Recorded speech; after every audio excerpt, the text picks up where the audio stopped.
Bago natin simulan ng kwento, please like and share the video at huwag na din kalimutang mag-subscribe. Para sa mga mahilig sa kwentong aswang, subaybayan ang aming bagong channel, Aswang Diaries. Aswang Diaries.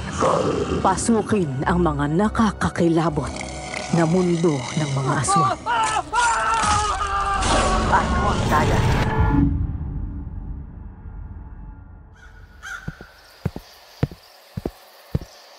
Teniente, andito na po ako. Tuloy ka. Uy, Mateo, andito ka rin pala. Oo, Brad. Mukhang magkakasama tayo sa misyon ngayon. Samuel, maupo ka. Salamat po, sir. May natanggap akong intel report na may maliit na grupo raw ng mga rebelde sa isang bahagi ng area natin. Gusto kong imbestigahan ninyo at kumpirmahin bago tayo lumusog doon. Oh, eto ang iba pang impormasyon na makatutulong sa inyo. Patingin niya ako. Mukhang nasa 5 lang naman pala sila. Pero syempre, kailangan kumpirmahin para hindi tayo makadampot ng sibilyan. Ang ipinagtataka ko lang dyan, bakit may nabanggit pa tungkol sa mga taong nawawala? Hindi pa po ba nahahawakan ng pulisya sa lugar na yon ang kasong yan? Ang totoo, malabo rin sa akin yan. Tinawagan ko na ang kampo ng constabulary na sumasakop sa bahaging yon. Pero wala eh. Wala pa silang mahanap na impormasyon kung saan na ang mga biktima at kung sino ang kumukuha. Dagdag pa sa sakit ng ulo nila, walang pagkakapareho sa mga nawawalang tao. May bata, matanda, babae, lalaki, kahit nga isang batang lumpo na wala rin. Bonus na lang siguro sa atin kung may maitulong tayo sa kasong to, Mateo. Ang konstabularyo na ang dapat umahawak dito eh. Kung sa bagay. Oo nga pala, sir. Kailan kami aalis ni Samuel? Pamayang hapon na kagad. Maganda kayo ngayong umaga. Areglado, Teniente. Kumusta po, Sir Jupiter? Ako po si Franz, isang simpleng senior high student dito sa Taguig. Itong ibabahagi ko po ngayon ay tungkol sa karanasan ng aking lolo na si Samuel noong naninilbihan pa siya bilang isang sundalo. Dekada 70 pa po ito nangyari at nakaistasyon sila sa isang liblib na bahagi ng Cavite. Nasa 28 anyos pa lang siya noon. Ang misyon lang nila ng kasamang si Mateo, kumpirmahin ang isang ulat na may mga rebeldeng nagtatago sa isang baryo. Subalit kahila-hilakbot na karanasan ang kanilang kinahantungan ng maligaw. Pagpasensya nyo na kung kaping bigas lang ang meron ako. Nako, ayos lang po yun, Mang Puloy. Masarap naman eh. Bihira lang din ako makatikim nito eh. Ayaw niyo po, Manong. Mag-aabot naman kami ng pakunti-kunti habang nandito kami. Nako, hindi na kailangan. Ang mahalaga lang magawa ninyo ang inyong trabaho rito. Totoo ba, Lo? Sundalong mga yan? Napakaingay mo talagang bata ka, oo.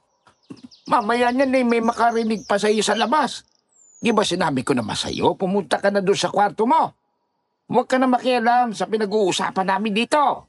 Eh baka sakali lang naman. May maitulong ako sa misyon nila.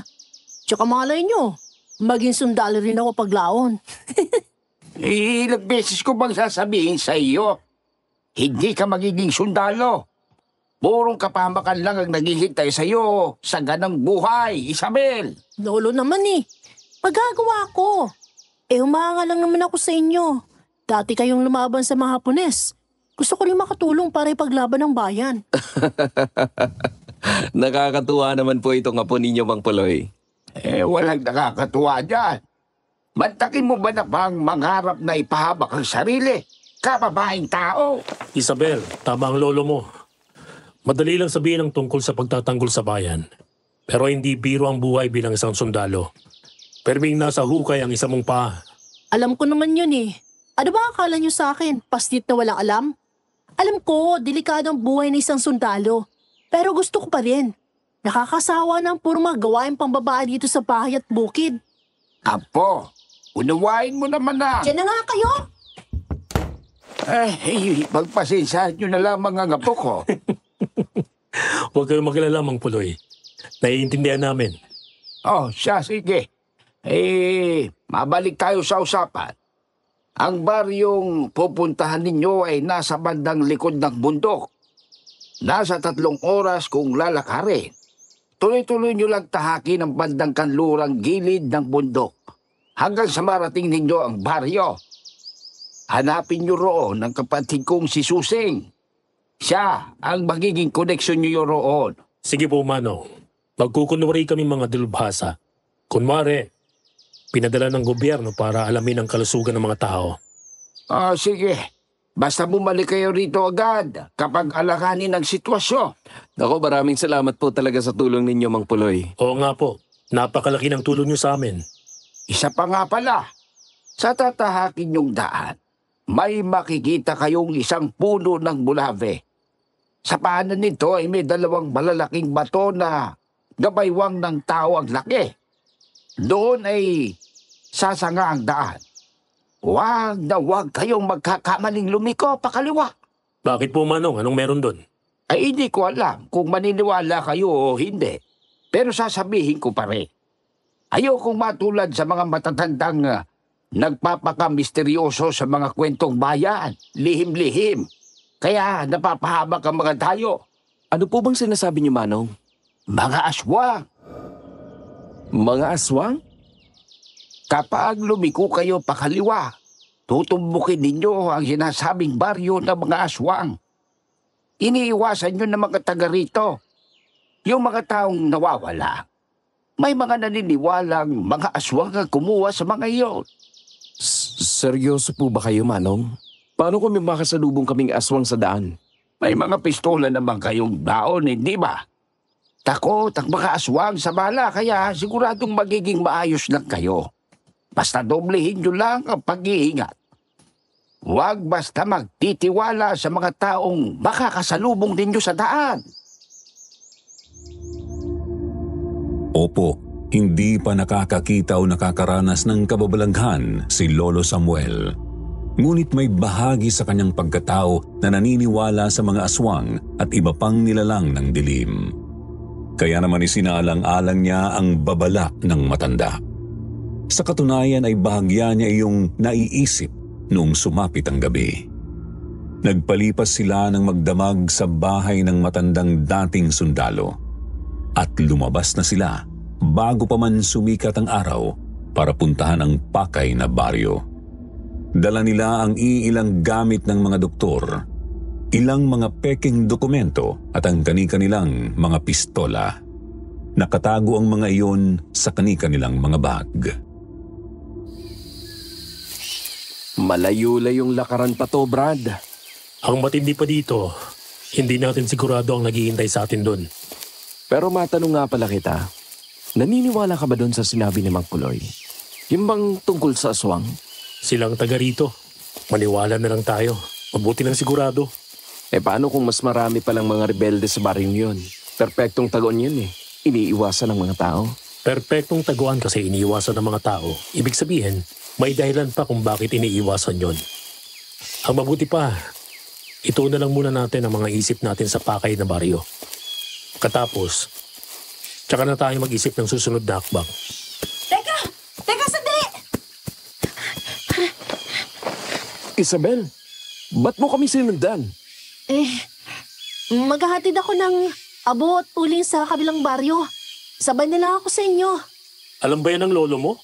Sa rento, kabuhayan namin to. Siyempre, alam ni Lolo na maghahatid ako ng gulay. Ano, isabay natin? Hindi pwede, mahirap sumugal. Di wag, mauna na ako. Pambihira. Sakit sa ulo yung babaeng yun ah. Huwag mo na siyang masyadong isipin, Mateo. Ay, ganun na lang talaga. Tara na nga. Nagpatuloy sila sa paglalakad, Sir Jupiter. Noong unang 2 oras ay natatanaw pa nila si Isabel sa bandang unahan. Palingon-lingon ito sa kanila at sinisimangutan sila. Hindi na lamang siya gaanong binibigyang pansin ng dalawa hanggang sa mawala na nga ito sa kanilang paningin. Lumipas pa ang ilang minuto na tanaw na nila ang puno ng mulave na may 2 malalaking mga bato sa paanan. Yan na yata yung sinasabing puno ni Mang Puloy. Totoo nga. May sangang daan nga pakaliwa. Siguradong yan na yun. Hindi ka naman pala magkakamaling lumiko dyan kung hindi sasadyain. Talagang lumiliko palayo sa tamang daan eh. Isa pa, ewan. Pero napakasama ng pakiramdam ko sa daang yan. O siya, tumuloy na tayo. Mga 1 oras pang lalakarin natin. Sige. Nasaan kaya si Isabel? Di ko na matanaw ah. Sabi ko naman sa'yo, di ba? Huwag mo nang masyadong isipin yun. Malamang nauna na yun sa kabilang baryo. Kung sa bagay, siguro naman sanay na yun dito. Tara! Bumalik sa paglalakad ang dalawa. Hindi lang pinapahalata ni Lolo Samuel sa kasama pero hindi niya maalis ang pansin sa pakaliwang daan. Pakiramdam po kasi niya ay may mga nagmamasid sa kanila mula roon. Lumingon sa doon, natanaw niya ang malawak na talahiban kung saan lumulusot ang pakaliwang daan. Sa likod naman ng talahiban ay tanaw niya ang makapal na gubat. May problema ba, Brad? Ha? Wala naman. Medyo pagod lang. Higit 1 oras pa nga lang ang lakad natin. Pagod ka na? Napalingon si Lolo Samuel paharap sa tinatahak nilang daan. Talahiban ng bandang kaliwang gilid, sa kanan naman ay ang mismong paanan ng bundok na may mga puno at halamanan. Idiniretso pa ni Lolo ang mga mata. Nakita niyang may pababang bahagi ng lupa kung saan sila dadaan. Sa baba nun, may taniman naman ng mais. Tuloy-tuloy silang lumakad pababa ng bahaging yun. Umihip ang hangin at napuwing si Lolo Samuel. Napapikit siya at sandaling kinusot ang mga mata, ngunit hindi siya tumigil sa paglalakad. Nang dumilat siya ulit ay doon na siya napahinto nang makitang nasa gitna na sila ng makapal na kakahuyan. Anong nangyari? Nasaan tayo? Paano tayo nakarating dito? Hindi ko alam. Mukhang napaglaron yata tayo, Brad. Napaglaruan? Nino? Ng mga aswang? Hindi ko alam pero kung totoo ang sinasabi ni Mang Puloy, mukhang yun na nga. Alerto tayo, Samuel. Subukin nating hanapin ang daan. Hindi tayo pwedeng manatili rito. Kabado man ay pilit nilakasan nila Lolo Samuel at Mateo ang kanilang mga kalooban. Nagpalakad-lakad sila sa kakahuyang yun kahit di sila sigurado kung saan pupunta. Mukhang wala talaga. Magdadalawang oras na tayong nagpapalakad-lakad dito. Puro puno pa rin ang nasa paligid natin. Kahit yung bundok, hindi ko na makita. Kung baliktarin kaya natin ang mga damit natin. Sige, subukan natin. Wala namang mawawala kung maniniwala tayo sa pamahihing yan. Binaliktad nga nila ang kanilang mga damit. Walang nagbago sa kanilang nakikita. Kaya naman muli silang nagpatuloy sa paggalugad sa lugar hanggang sa may matanaw na sila sa unahan. Samuel, tingnan mo doon! May maisan! Makakaalis na tayo sa gubat! Ligtas na tayo! Totoo nga. Tara, puntaan natin. Kahit nauupos na sa matinding pagod ay tinakbo ni na Mateo at Lolo Samuel ang nakita. Nang makalapit ay nakumpirma nilang isa nga iyong maisan. Mukhang ito yata yung maisan sa may panan sa pababang daan. Siguro nga. Mas mabuti pa. Maghanap tayo ng bahay o tao sa paligid. Baka may mapagtanungan o mapahingahan tayo. Nagpalakad-lakad pa ang dalawa sa lugar, Sir Jupiter. Parehong malakas ang kutob na may makikita silang kung sino roon kasi nga may taniman ng mais. Hindi nga po sila nagkamali dahil may nakasalubong silang isang matandang babae. Anong ginagawa niyo rito? Magandang umaga ho, Ale. Ako po si Samuel. Ito namang kasama ko si Mateo. Mga taga-gobyerno po kami. Nag-iikot-ikot kami sa mga liblib na baryo para tingnan ang kalusugan ng mga bata. Gusto naming malaman ang pangangailangan ng mga tao. Ang problema nga lang po, Manang, mukhang naliligaw na po yata kami. May tinutumbok sana kaming baryo sa may kanlurang bahagi ng bundok. Nako, mas mabuti siguro kung magpahinga muna kayo. Mukhang latang-lata na kayo eh. Kanina pa ba kayo naglalakad? Salamat po, Manang. Ilang oras na nga po kami naglalakad eh. Oo nga po pala. May kilala po ba kayong nagngangalang Susing? Susing. Bakit? Anong kailangan niyo sa akin? Kayo po si Aling Susing? Salamat naman, nagkataon pa talagang nakasalubong namin kayo. Teka, sino ba kayo? Kakilala po namin si Mang Puloy. Sabi niya, kayo raw ang hanapin namin dito. Sumunod ang dalawa sa matanda, Sir Jupiter. Dinala sila nito sa bandang gitna ng baryo. May nakita silang iilang mga kabahayan bagamat magkakalayo ang pagitan ng mga yun. May iilang mga tao rin na naroroon sa kanilang mga kubo o bakuran. Nakatanaw lang ang mga iyon sa kanila. Walang anumang ekspresyon sa mukha. Tuloy-tuloy silang naglakad hanggang sa makarating sa isang bahay na gawa sa matitibay na uri ng kahoy. Hindi naman yun kalakihan, ngunit halatang maganda ang pagkakagawa. Eto na mga iho. Tanghalian ninyo, tinolang manok. Nako, salamat po, Aling Susing. Nag-abala pa ho kayo. Salamat po talaga rito, Manang. Wala yun. Maliit na bagay. Pagod kayo kaya kumain kayo ng marami. Buti na lang talaga. Kayong nakasalubong namin agad. At mabuti na lang, hindi kami napadpad sa iniiwasang bariko, no? Iniiwasang baryo? Yun po kasi ang sabi ni Mang Puloy, Manang. May iniiwasang baryo raw rito banda sa inyo. Baryo raw ng mga aswang. Totoo po ba yun? Oo. Totoo ang baryong yon. Talaga po? Isang baryo na nasa pakaliwang daan mula sa may paanan ng bundok. Hindi ninyo nga dapat puntahan ang lugar na yon. Dahil kung hindi ninyo na masisigurado na makakauwi pa kayo ng buhay. Kumabog ang puso ni Lolo Samuel nang makumpirma mula sa matanda ang tungkol sa iniiwasang baryo. Kaya naman sinimulan na lamang niyang humigop ng sabaw ng tinolang manok. Baka sakali makatulong para mapakalma ang sarili. Ano nga pala ang mga kakailanganin ninyo para sa pakay ninyong gawin dito sa amin? Wala naman po, Manang. Maglilibot-libot lang po kami para tingnan ang mga bata rito sa baryo. Magpapahinga lang po kami ng konti pagkatapos magsisimula na kami kaagad. Dito na lang kayo magpalipas ng gabi para naman hindi na kayo magpabalik-balik sa paglalakad ng malayo. Mukhang yun na nga po ang mangyayari. Ayos lang po ba yun sa mga kabaryo nyo, Manang? Kanino po ba kami magpapaalam? Hindi na kailangan. Ako ang pinuno ng baryong ito. At may pahintulot na kayo sa kung ano mang gagawin ninyo. Talaga po? Di nyo naman agad sinabing kayo palang namumuno rito. Ayos lang, Samuel. Wala namang kaso sa akin yon. Maiba nga po pala ako, Manang. Nakarating na ho ba rito sa Isabel?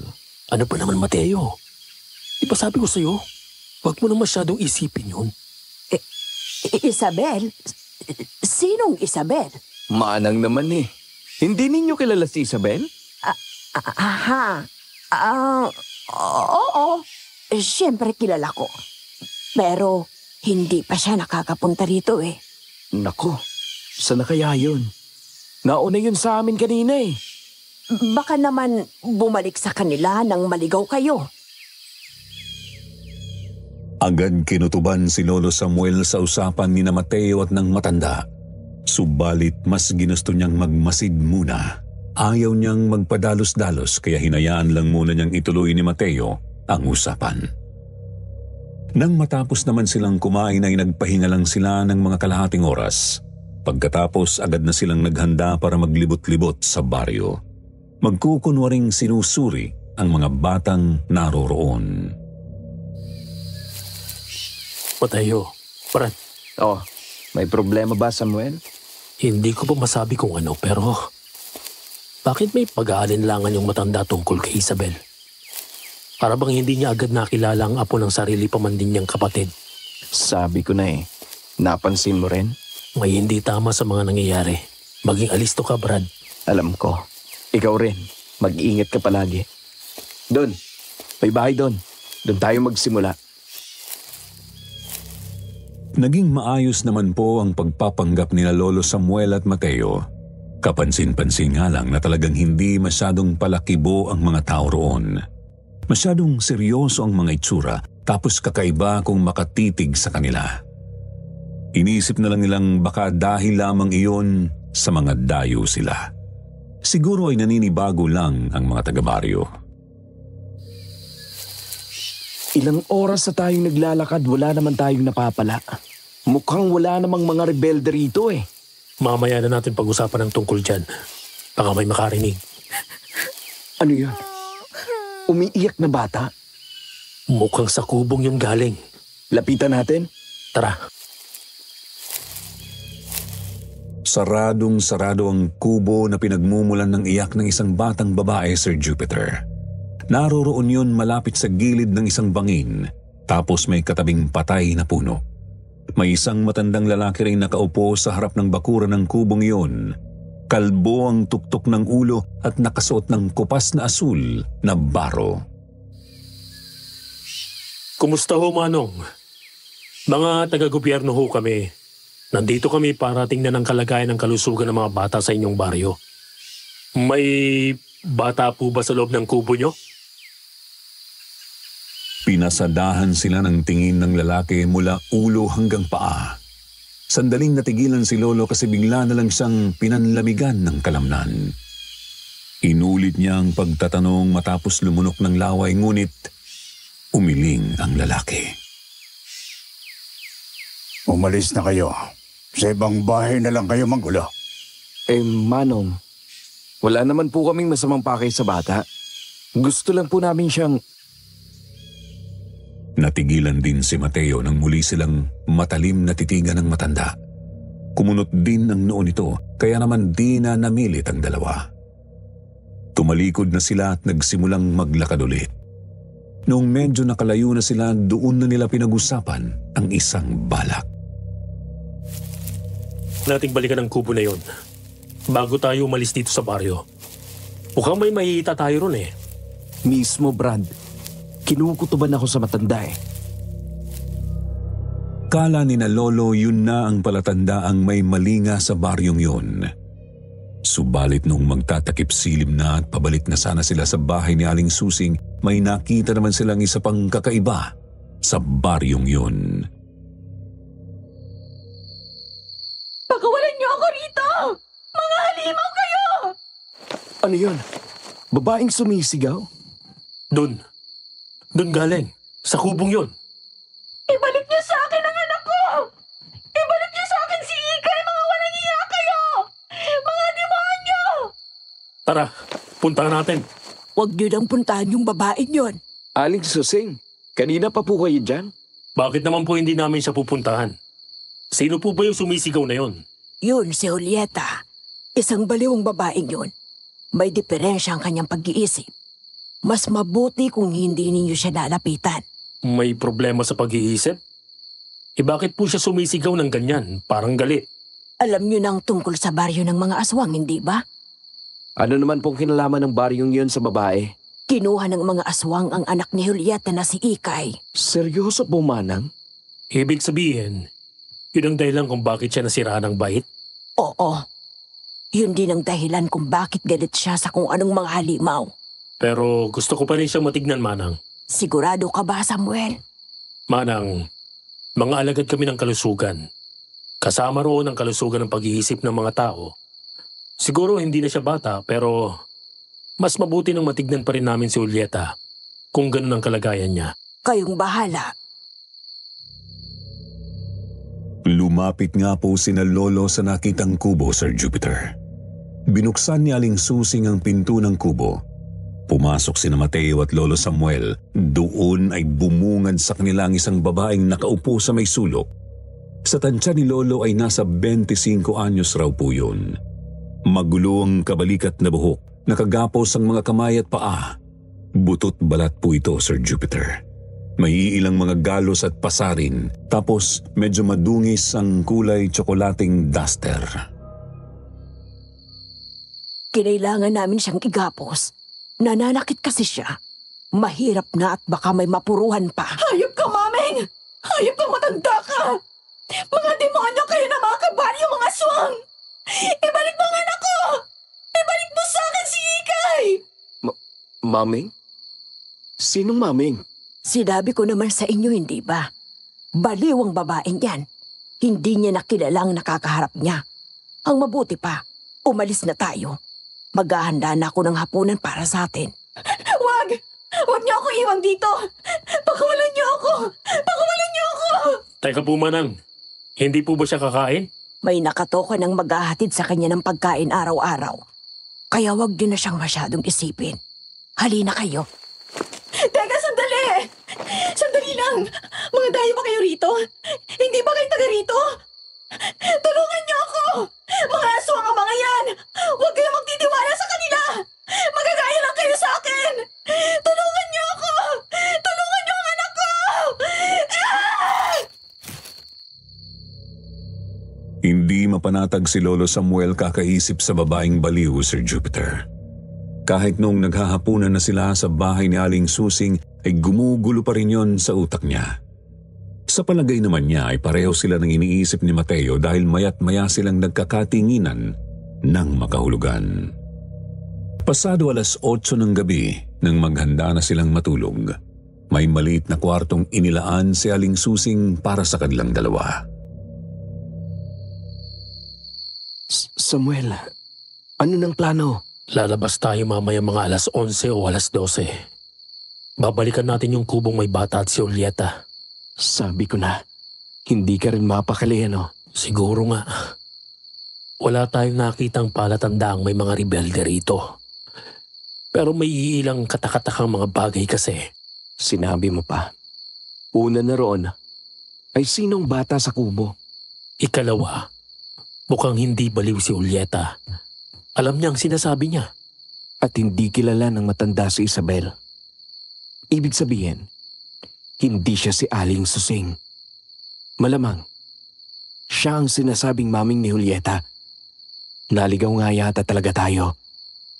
Ibang baryo tong napunta natin. Mukhang nasa alanganin tayo, Mateo. Kailangan nating maging maingat sa mga gagawin natin. Ganito, ihanda mong pistola mo. At yung mga bala, iwan na natin ang ibang mga gamit dito. Sige, dapat kasi nagdala tayo ng mga pangontra eh. Inihanda ni na Lolo Samuel at Mateo ang kanilang mga sandata. Nagsuot din sila ng mga itim na damit para hindi sila madaling makita sa dilim. Bagamat hindi sila sigurado kung may pakinabang ba ang ganong taktika. Mga aswang nga naman ang kailangan nilang pagtaguan. Pagkatapos maghanda, naghintay na lamang sila na lumalim pang lalo ang gabi.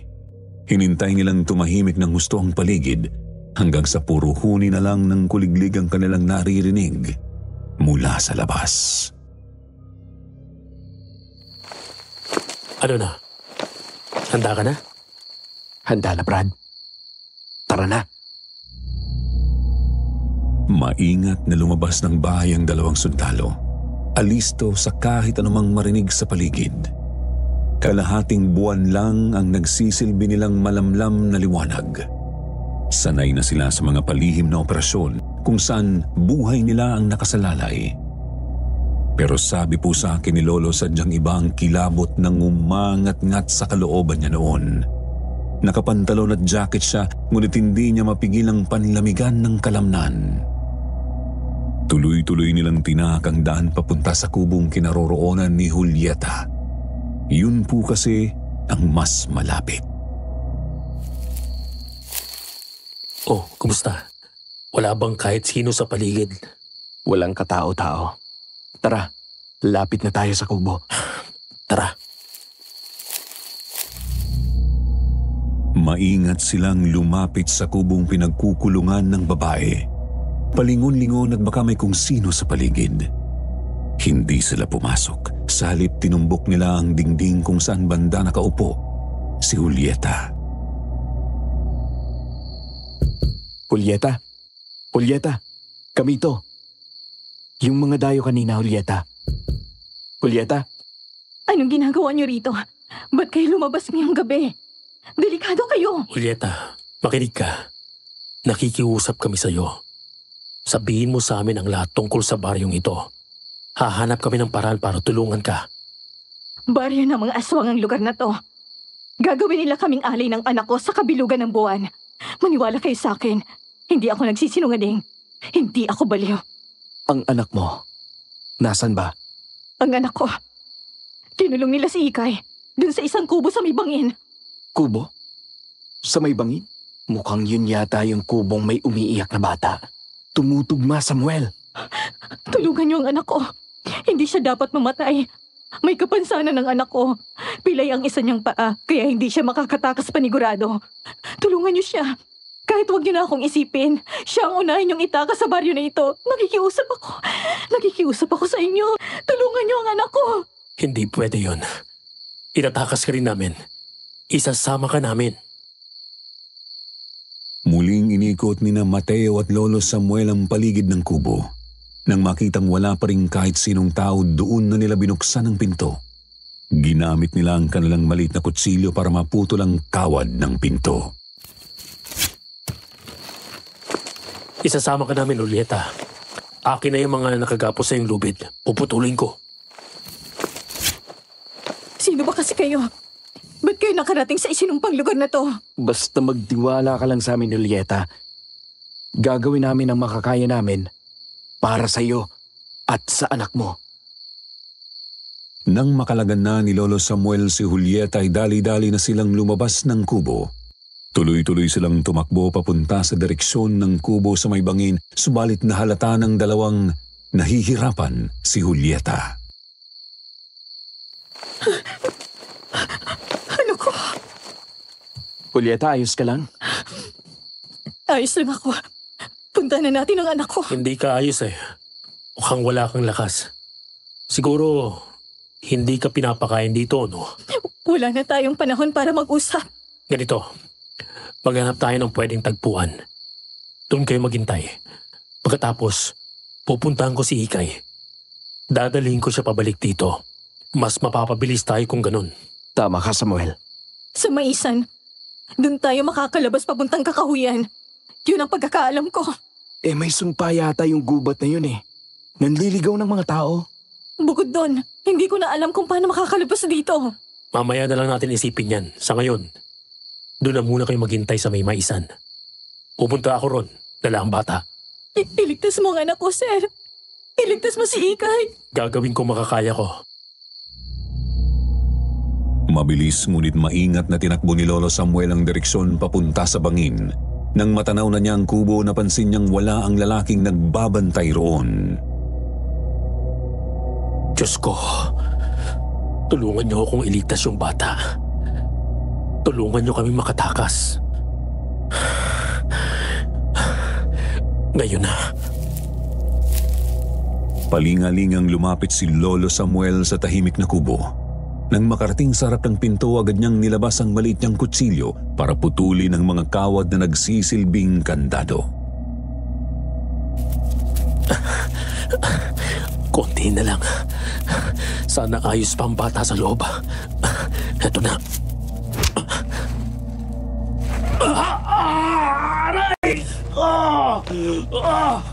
At ano, sa tingin mo ang ginagawa mo?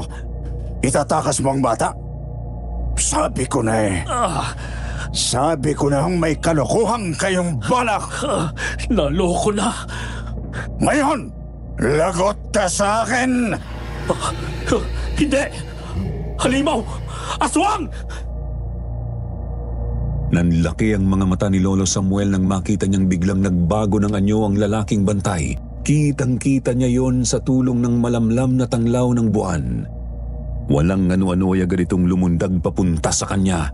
Mabuti na lang at naigulong ni Lolo ang katawan sa lupa para makaiwas. Bubulot na sana siya ng baril pero naisip niyang baka lalo siyang maalanganin kapag narinig yon ng iba pang mga halimaw sa baryo. Kaya naman mas pinili niyang hawakan na lamang ng maigi ang maliit niyang kutsilyo. Mga demonyo kayo na mga kalahi mo! Hindi na kayo dapat mabuhay sa mundo! Yeah! Lakas loob na inambahan ng kutsilyo ni Lolo ang aswang. Nakailag ito sa patalim, subalit mabilis na sinuntok ni Lolo ang ulo nito. Gumanti naman ito ng kalmot at tinamaan si Lolo sa may hita. Sa kabutihang palad ay hindi naman yun malalim kaya nagawa niyang tiisin. Ngunit hindi niya namalayan ang biglang pagsiko sa kanya ng halimaw. Tinamaan siya sa sikmura kaya siya napatras at napaupo sa lupa.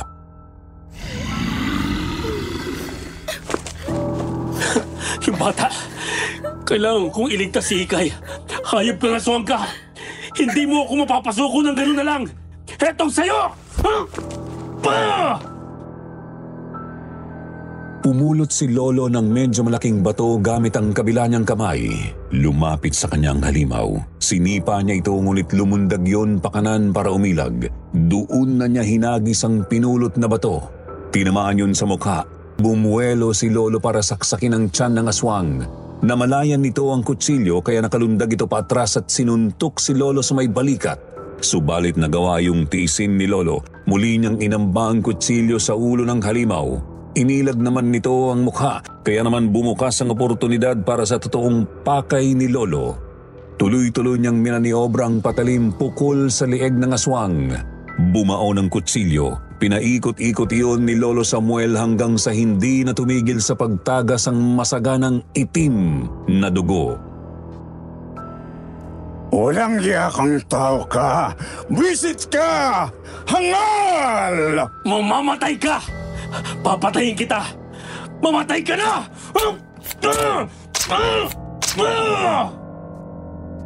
Pinagsasaksak ng napakaraming beses ni Lolo Samuel ang aswang sa lieg, dibdib at sikmura. Hindi niya ito tinigilan hanggang sa makita niyang hindi na iyon gumagalaw.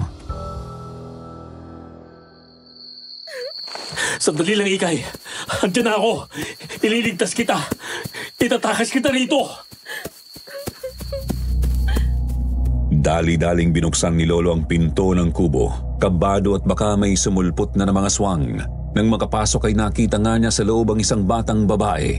Siguro raw ay nasa mga 6 o 7 taong gulang. Nakasuot ng maruming bestidang dilaw at pilay nga ang kaliwang paa. Ikaw ba si Ikay? Opo. Sino po kayo? Huwag niyo po ako sasaktan. Maawa po kayo sa akin. Huwag kang matakot sa akin. Ako si Samuel. Nandito ako para iligtas ka. Itatakas kita. Kasama ng kaibigan ko ang nanay Julieta mo. Kaya tara na.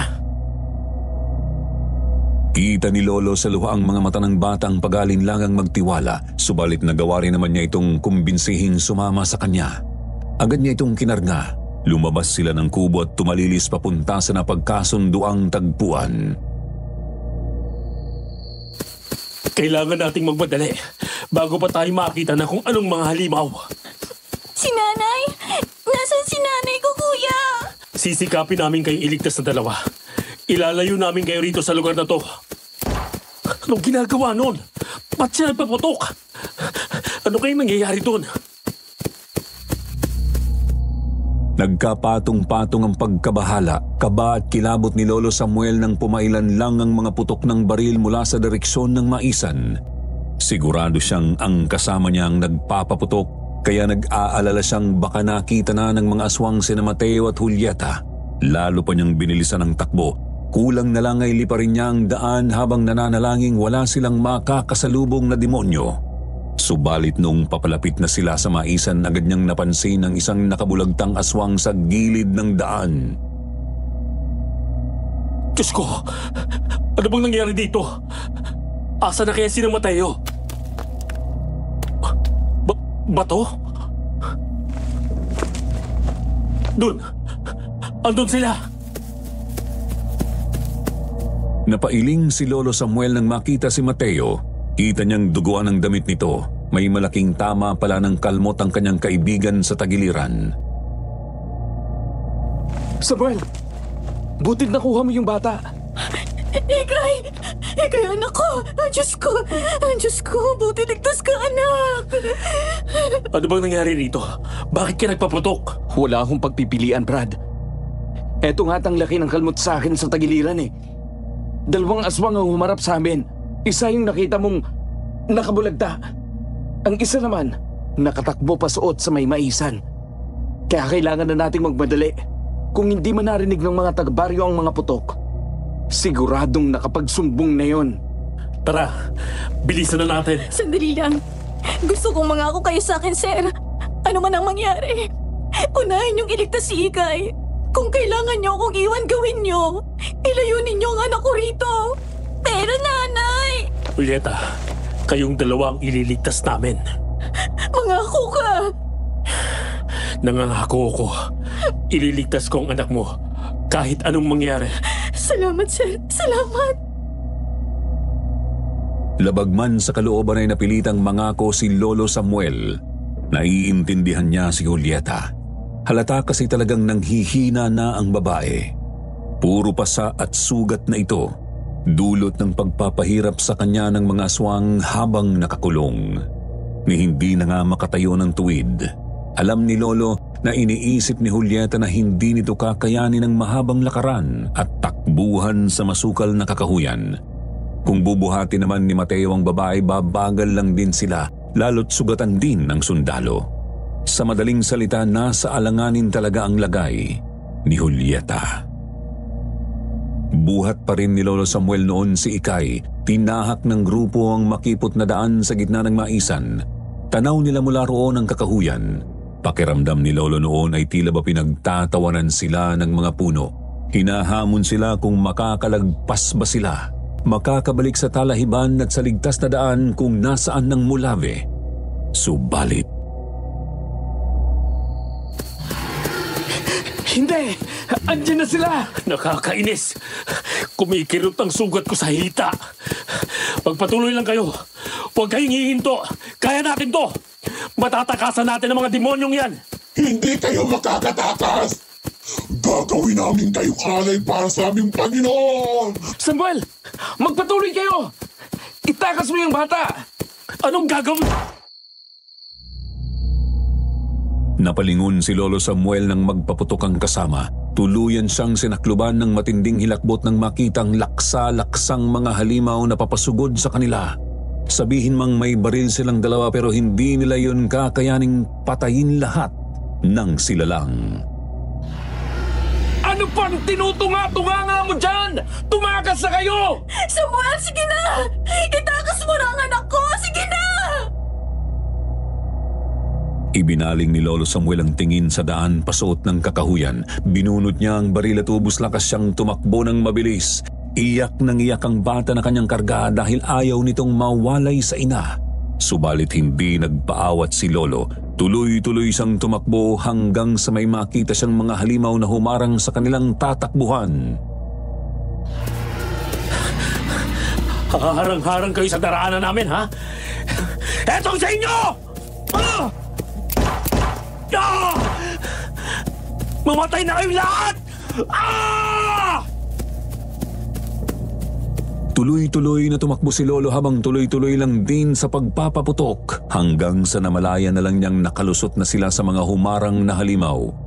May nagtangkapang kumalmot sa kanya. Tinamaan siya sa may braso ngunit mabilis din niya itong napaputukan.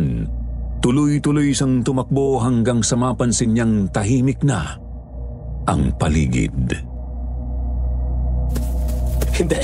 Hindi ako pwedeng tumigil. Hindi ako pwedeng pumigay. Tulungan niyo kami, Panginoon. Parang awa niyo na. Ang talahiban. Sa wakas. Sana, yan na yun. Todo-todo ang panalangin ni Lolo noon na sana hindi lang siya nililigaw ng mga aswang. Tinakbo pa niya ang kakahuyan, tanaw sa unahan ng talahiban. Ilang sandali pa may nakita siyang dalawang taong nakatayo sa daang nasa gitna ng mga talahib. Mang Puloy! Isabel! Sa wakas! Kayo nga! Sa wakas! Sinasabi ko na nga ba naligaw kayo eh. Nung hindi kayo makarating kina Lola Susing, alam ko nang naligaw kayo. Ay, ano bang nangyari sa inyo? Si Mateo nasaan? At Ikay, ikaw pa talaga yan? Mamaya na po ako magkukwento, Manong. Tulungan muna natin tong bata na makalayo. Sige, doon na tayo sa baryo ng kapatid ko. Mas malapit na yun dito.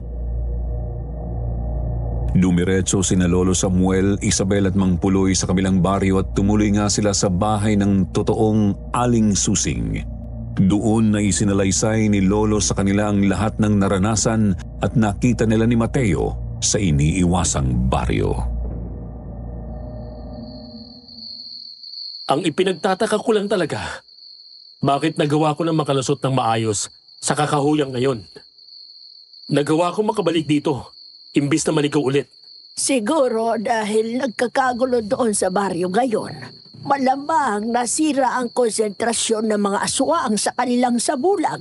Sabulag? Anong sabulag, Aling Susing? Yun ang paraan ng mga alagad ng dilim para linlangin ang paningin ng mga pangkaraniwang tao. Huwag mo na lang siguro masyadong isipin kung paano ka nakalabas, Samuel.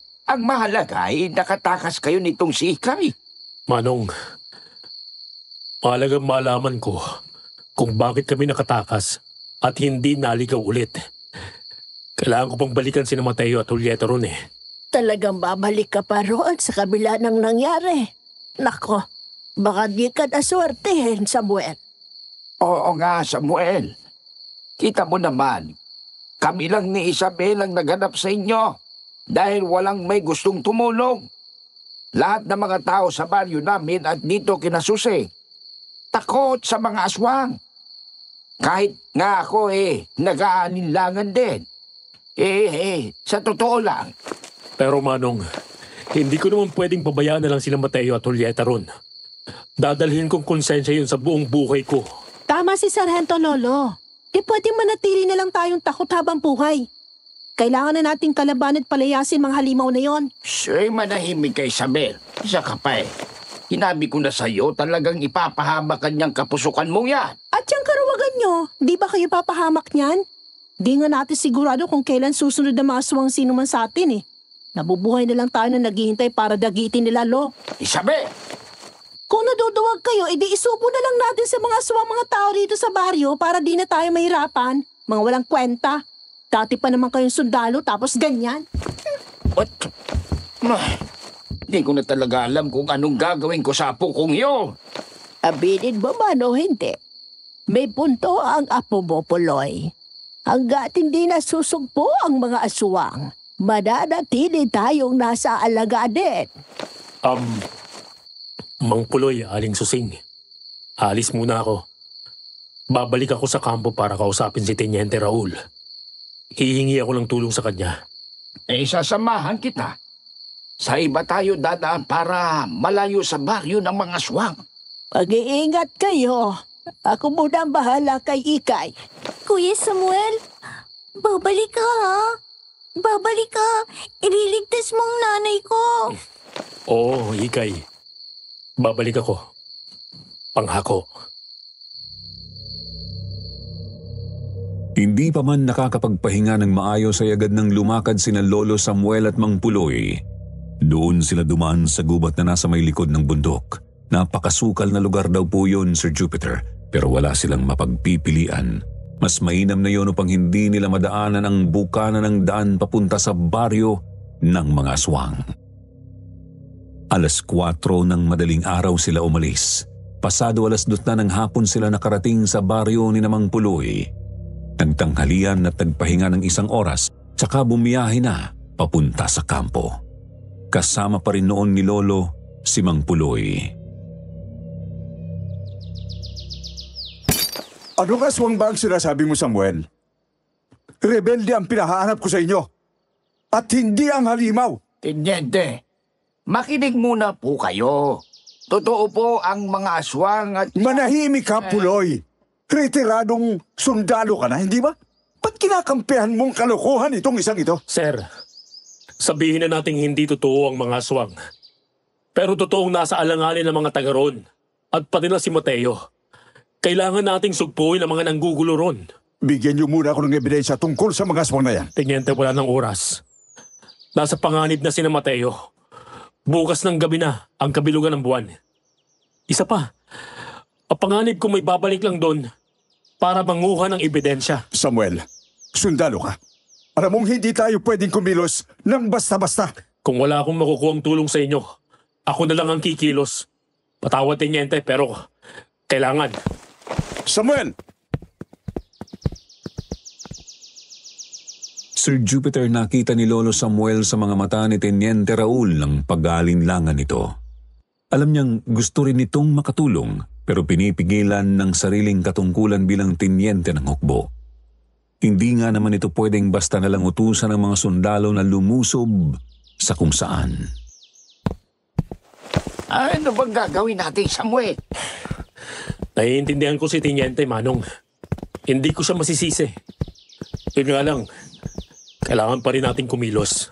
Meron o wala mang tulong. Samuel! Sandali! Teniente? Eto. Dalhin ninyo ito. Bag? Ano po ito? Mga bala at baril? May isang granada pang kasama? Pasensya na, Samuel. Hindi ko talaga pwedeng utusan ng basta-basta ang hukbo. Hindi lang ako ang mananagot pag nagkataon. Pero sana, ito man lang, makatulong na sa inyo. Maraming salamat dito, Teniente. Napakalaking tulong na po nito. Mag-ingat kayo. At umuwi kayo ng buhay. Maliwanag? Areglado, Teniente.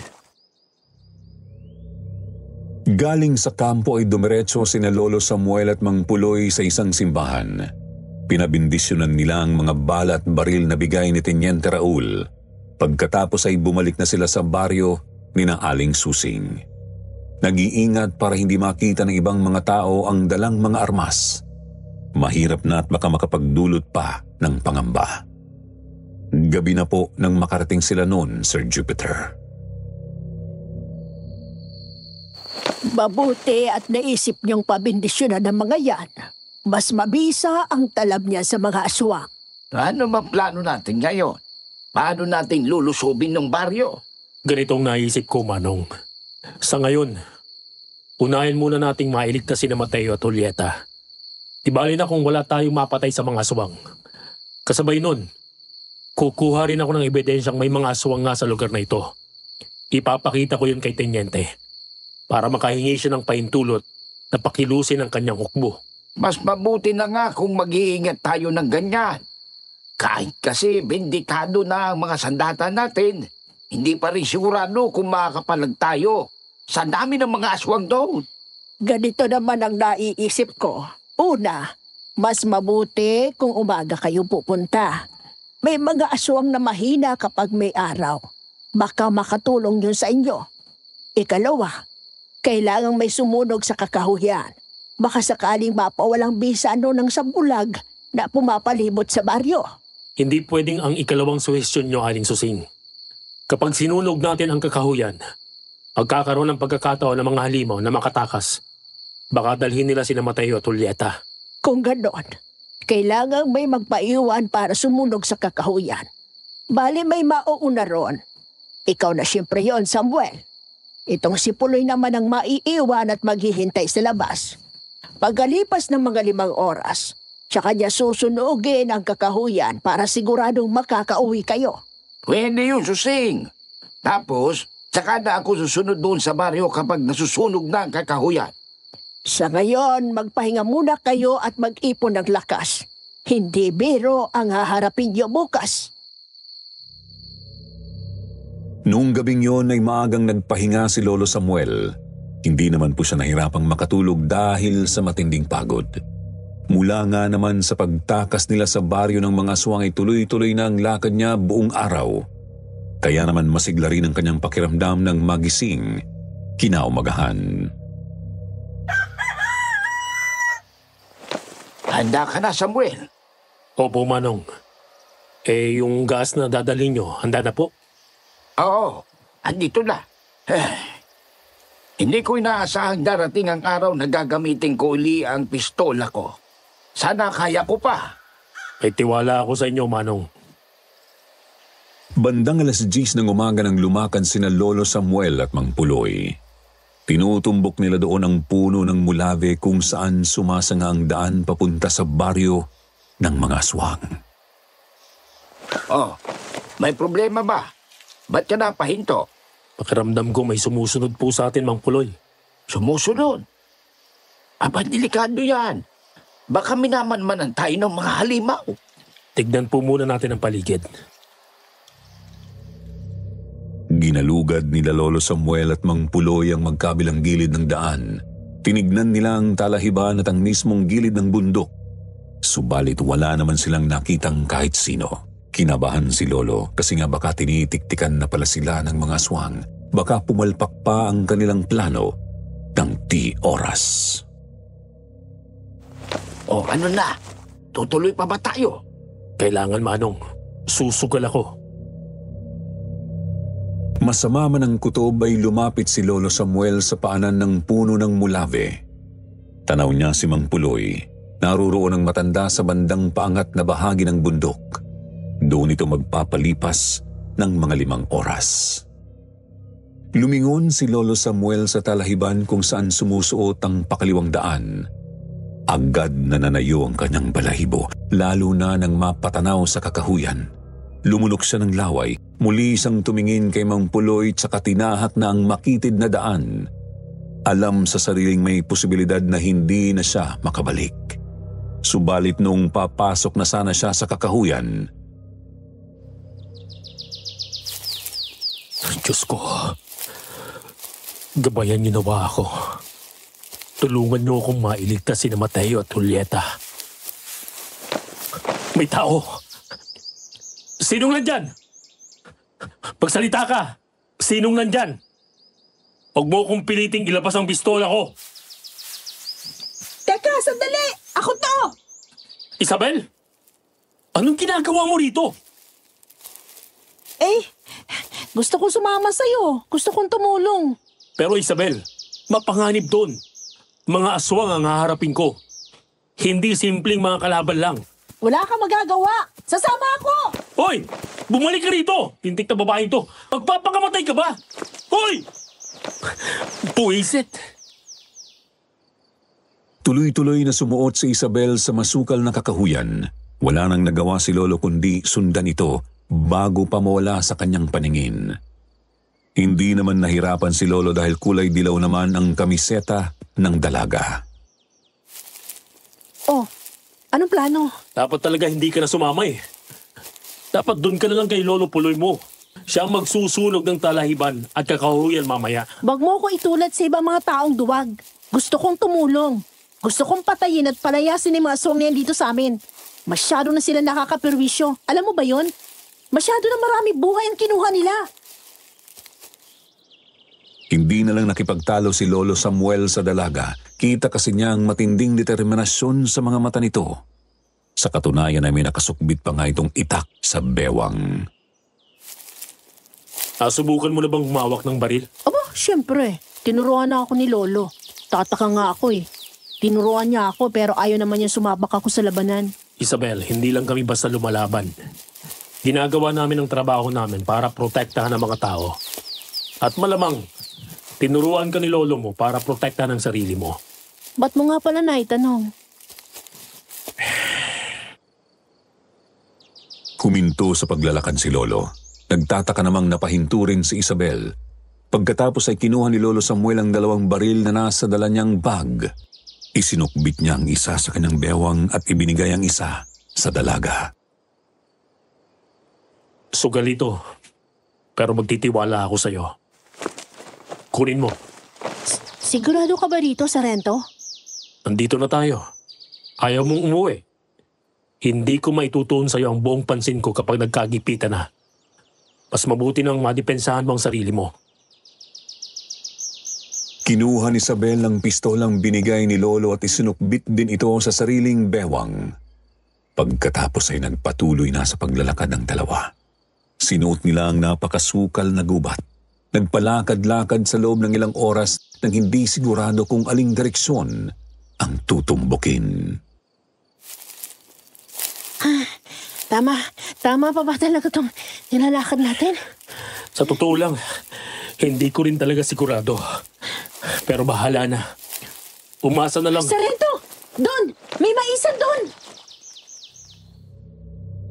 Napalingon si Lolo Samuel sa itinuro ni Isabel. Agad nagliwanag ang kanyang mukha nang makitang palapit na sila sa labasan ng gubat kung saan may maisan. Ngayon makinig ka sa akin, Isabel. Pakiusap. Huwag kang masyadong maging mapusok. Kailangan nating mag-ingat. Maaaring naririyan lang sa paligid ng aswang. Lalo na yung sinasabing si Aling Mameng. Huwag ka rin magpapaputok ng basta. Maririnig tayo ng mas maraming mga aswang. Masusunod, Sargento. At bilang panghuli, hindi tayo andito para pumatay. Pakay nating iligtas si Mateo at Julieta. Maingat na sinuot nila Lolo Samuel at Isabel ang maisan, Sir Jupiter. Tiniis nila kahit makati ang mga dahon ng mais. Palingon-lingon at baka may makakita o makalapit sa kanila nang di nila namamalayan. Hanggang sa malagpasan na nila ang maisan at makarating na sa may kabahayan. Saan natin sila hahanapin dito? Hula ko, naroroon sa isang kubo. Malapit sa bahay ng Mameng. Doon nila ikinulong si Julieta bago pa man kami nakarating. Yun ang una nating pupuntahan. Nagpatuloy sa palihim na lakad ang dalawa. Nagtatago sa tuwing may natatanaw na tao sa malayo, kaya hindi nila magawang bilisan ang kilos. Mahirap nang magpadalos-dalos hanggang sa nakarating na nga sila malapit sa pinagkulungan kay Julieta. Kita nilang may dalawang bantay na nasa bakuran ng kubo. Paano na to, Sargento? May mga bantay. Oo, pero dalawa lang yan. Kaya natin yan. Anong gagawin natin? Pipilang ako ng 3. Pagkatapos, lalabas tayo dito sa halamanan. Kailangan, sabay na sabay ang kilos natin para hindi na makapalag ang sino man sa kanila. Kikilitan natin sila sa leeg. Sige po. Huminga ka ng malalim. Eto na. 1, 2, 3. Magkasabay na lumabas mula sa halamanan ng dalawa, tuloy-tuloy ang kanilang kilos. Agad nagilitan ni Lolo Samuel ang leeg ng isa sa mga bantay. Si Isabel naman ay nagmintis. Mabuti na lang at mabilis namang nakakilos ang dalaga. Nasaksak niya sa panga ang bantay na yon, tsaka niya binunot ang itakupang gilitan yon sa leeg. Untik na yun. Pasensya na, Sargento. Hindi pala talaga madali to. Mamaya ng usap. Kumilos na tayo. Buksan natin ang pinto. Nakita ni Lolo Samuel na pinako na ng maayos ang pinto ng kubo, kaya naman wala siyang magawa kundi ang pagtatadyakan ito upang wasakin. Nang bumigay na ito ay agad silang pumasok ni Isabel. Doon tumambad sa kanila sina Mateo at Julieta. Ganoon pa rin ang kalagayan ng nanay ni Ikay, ngunit nanlalatang parang gulay si Mateo. Samuel, nagbalik ka. Ang anak ko, kumusta na siya? Ligtas na si Ikay. Naroroon na siya kina Aling Susing. Mateo, bumangon ka na dyan. Tatakas na tayo. Aalis na tayo rito. Samuel. Brad, halika na. Kailangan na nating makaalis. Iwan niyo na ako. Ano bang sinasabi mo? Bumalik nga ako rito para iligtas kayo eh. Brad, natutuwa ako na pinapahalagaan mo ako. Pero napupundi na ang paningin ko. Hindi na ako magtatagal. Unahin mo sila. Ang kaligtasan ng mga tao. Mateo. Mga sundalo tayo. Dapat alam mo yan. Mabuti naman at nagbalik ka na, Samuel. Nalinti ka na. Sige na. Umalis na kayo. Isabel, makinig ka. Una akong lalabas. Bantayan mo si Julieta. Kapag nakalabas na tayo, kayo ang mauuna sa daan. Sa likod ako para mabantayan ko kayo. Dapat kasi hindi ka na bumalik, Samuel. Ate Julieta, hindi lang po ito tungkol sa kaligtasan nyo. Tungkol na po ito sa pagpalag natin sa mga aswang na yan. Lumabas ka na dyan, Samuel! Kung hindi, akong papasok! Sige na, maganda na kayo. Anumang oras ay magliliyab na ang gubat sa labas ng baryo. Lumunok ng laway si Lolo Samuel. Nang makabuelo, mabilis na siyang tumakbo palabas ng kubo. Agad sumalubong sa kanyang 3 mga aswang kasama na si Aling Mameng. Tumabi kayo sa daanan namin! Ah!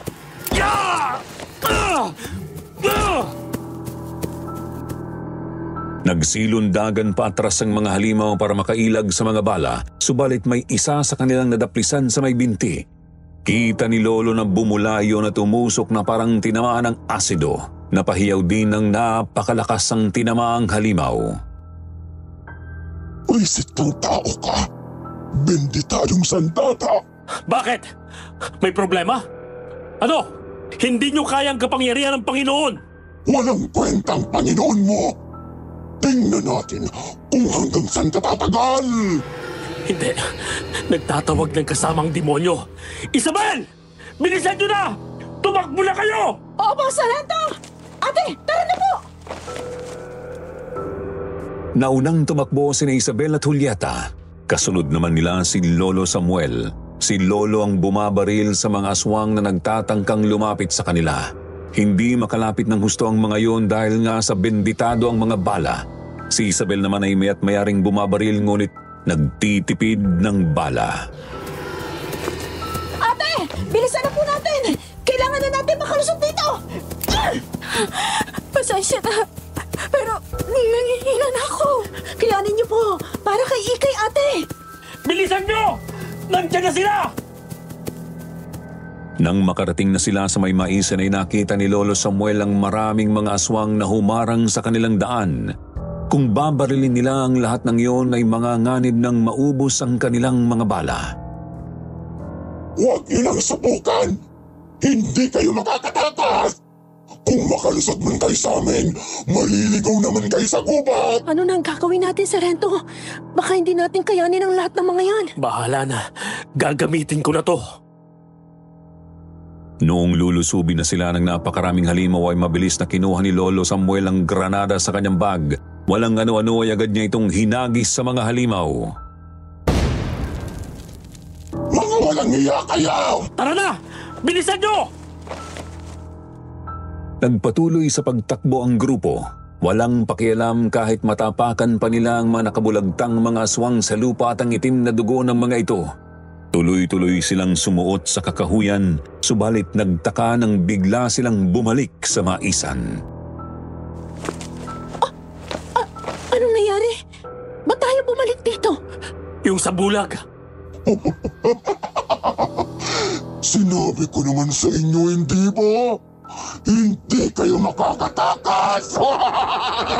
Naririndi na ako sa'yo, matanda ka! Binaril ni Isabel ang aswang na si Aling Mameng, Sir Jupiter, ngunit mabilis itong nakailag. Muli pa siyang pinaputukan ng dalaga pero sadyang mabilis ito. Hindi ako matatamaan yung pipitsuging laruan nyo. Siguro nga, benditado ang bala ng mga yan, pero wala pa rin siyang silbi kung hindi ako matatamaan. Dito na kayo mamamatay! Hindi! Ano nang gagawin natin? Paano pa tayo makakatakas? Ngayon, magpaalam na kayo sa mundo. Anong amoy yun? Amoy sunog! Hindi maaari! Isabel! Julieta! Ngayon na! Takbo sa gubat! Bilisan nyo! Hindi kayo makakatakas! Sir Jupiter, muling tumakbo ang grupo pasuot sa kakahuyan. Kita nila mula sa malayo ang makapal na usok. Sinusundan pa rin sila ni Aling Mameng. Ngunit hindi ito makalapit ng maayos dahil binabaril pa rin ito ni Lolo Samuel. Wala siyang balak noon na patamaan ng aswang. Ang kanya lang ay panatilihin ito sa malayong distansya. Hanggang sa namalayan na lang nilang pumapalapit na sila sa malaking apoy. Wala na rin ang mga halimaw sa kanilang likod. Mag-iingat kayo! Iwasan nyo ang apoy! Tuloy-tuloy lang sa pagtakbo!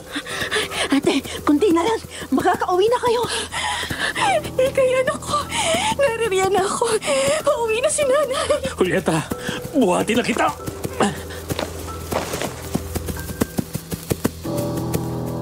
Nang makitang bumabagsak na ang katawan ni Julieta ay binuhat na siya ni Lolo.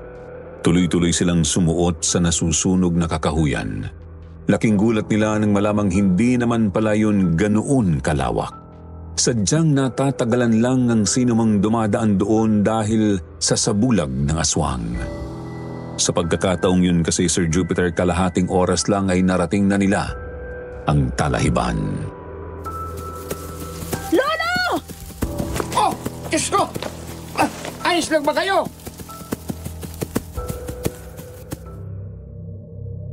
Pagkatapos ng nangyari ay nagkagulo ang mga baryo sa paligid ng lugar na yon. Hinalughog ng mga tao ang sunog na kakahuyan at doon nakita nga nila ang iniiwasang baryo. Wala ng tao.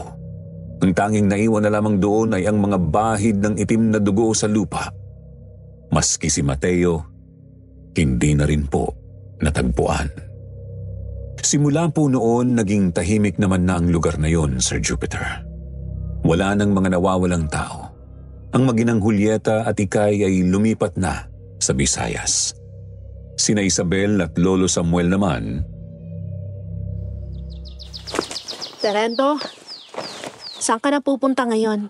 Huwag mo na akong tawaging sarhento. Magre-retiro na ako. Sapat na ang mga naranasan ko. Ayoko nang dagdagan. Ikaw ba? Tutuloy ka pa sa pagsusundalo? Aba, syempre. Pumayag na si Lolo eh. Ngayon pa ba ako aayaw? Mag-iingat ka palagi, Isabel. Hindi madali ang daang tatahakin mo. Alam ko po. At maraming salamat.